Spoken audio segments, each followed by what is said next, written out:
Agrigento questa sera, sabato 2 novembre, e poi domani pomeriggio, domenica, al Teatro Pirandello sarà in scena lo spettacolo In due tempi, Lumie di Sicilia, tratto dall'omonimo atto unico di Luigi Pirandello e dalla novella L'abito nuovo, con adattamento curato e diretto da Francesco Bellomo e Antonella Lobianco. Gli abbonati accederanno gratuitamente. Sul palco un cast di talento, tra cui Francesco Mirabella, Nadia Percia-Bosco, Veronica Rega, Francesca Somma, Elena Cianni, Antonio Coppola e Lorenzo Rossi. E adesso ascoltiamo il direttore artistico Francesco Bellomo.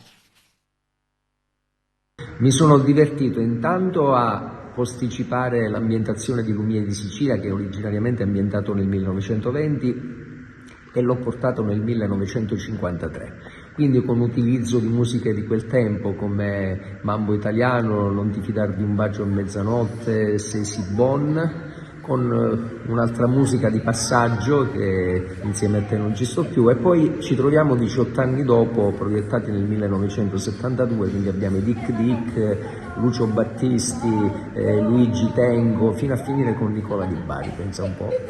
Ho rivisitato il Pirandello tradizionale di Lumie di Sicilia, aggiungendo il secondo tempo ispirato all'abito nuovo e a Wagon Restaurant, proprio per dare un'ideale conclusione alle vicende di Micuccio, Sina, Ferdinando, Dorina, la mamma, la figlia, insomma c'è di tutto. Uno spettacolo dove penso il valore dei sentimenti e delle emozioni, e anche, perché no, di un po' di nostalgia, hanno una preponderanza importante.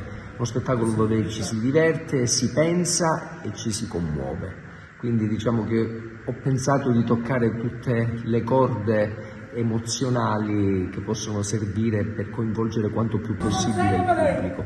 Il prossimo spettacolo mi pare che sia La strana coppia, con Gianluca Guidi e Giampiero Ingrassia, un testo di Neil Simon, esilarante, divertimento assicurato, che ci predispone bene alle prossime feste.